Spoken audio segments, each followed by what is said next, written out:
మనం కమ్మని పాలకూర పప్పుని ఏ విధంగా తయారు చేసుకోవచ్చో తెలుసుకుందాం.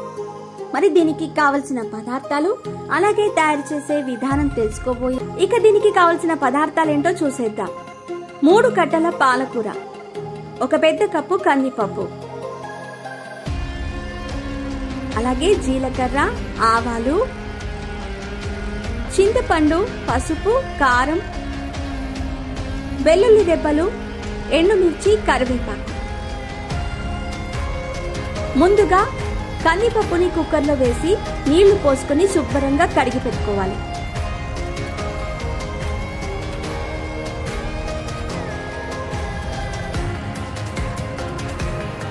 ఇలా కడిగిన కందిపప్పులో పప్పు ఉడకడానికి సరిపడా 1 గ్లాసుడు నీళ్లు పోసుకోవాలి. ఇందులో కడిగి శుభ్రం చేసి కట్ చేసి పెట్టుకున్న పాలకూరని వేసుకోవాలి.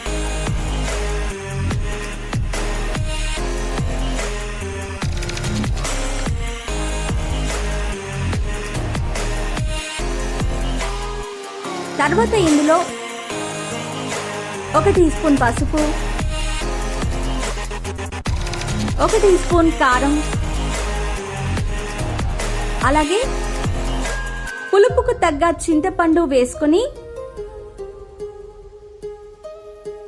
మూత పెట్టుకోవాలి.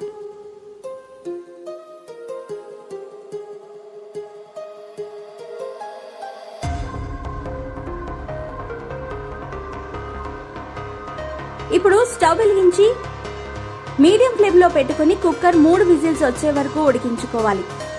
3 విజిల్స్ వచ్చాయి. ఆవిరి మొత్తం పోయే వరకు వెయిట్ చేసి మూత తీసి చూద్దాం. చూడండి, పప్పు చక్కగా ఉడికిపోయింది. ఇలా ఉడికిన పప్పుని పప్పు గుత్తితో రుబ్బుకోవాలి.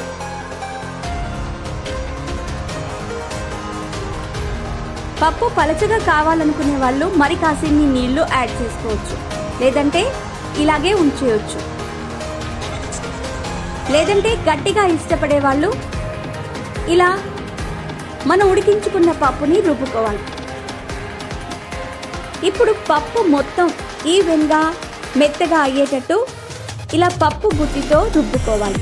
చూడండి, పప్పు మొత్తం చక్కగా మెదిగిపోయింది. ఇలా రుబ్బుకోవటం వల్ల పప్పుకి మంచి రుచి వస్తుంది.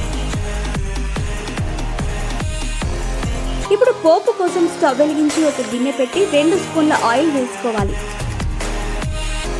ఆయిల్ కాస్త వేడెక్కాక అందులో 1 స్పూన్ ఆవాలు, 1 స్పూన్ జీలకర్ర,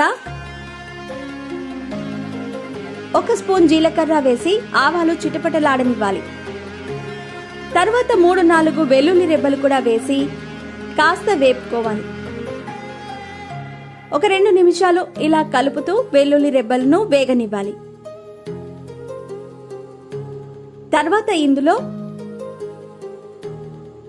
వెల్లుల్లిపాయలు వేగిపోయాయి. తర్వాత ఇందులో 2-3 ఎండుమిర్చి ఇలా తుంపుకొని వేసుకోవాలి. ఎండు మిరపకాయలను కూడా ఇలా కలుపుతూ కాస్త ఎర్రబడే వరకు వేపుకోవాలి. ఇక ఫైనల్ గా 2 రెబ్బల కరివేపాకును శుభ్రంగా కడిగి ఇందులో వేసుకుని వేపుకుంటే మన పోపు రెడీ అయిపోయింది. దీన్ని మనం ఇందాక ఉడికించుకుని రుబ్బి పెట్టుకున్న పప్పులో కలుపుకుంటే మన కమ్మని పాలకూర పప్పు రెడీ అయిపోయింది. చూసారు కదా ఫ్రెండ్స్, పాలకూర పప్పు అందరూ చేసుకుంటారు. మేం చూపించిన విధానంలో గనక చేసుకుంటే వంట కొత్తగా నేర్చుకునేవారు కూడా చాలా తేలికగా రుచికరంగా చేసుకోవచ్చు. ఈ వీడియో కనుక మీకు నచ్చినట్టయితే లైక్ చేయండి, షేర్ చేయండి. మరిన్ని లేటెస్ట్ అప్డేట్స్ కోసం మా ఛానల్ ని సబ్స్క్రైబ్ చేయండి.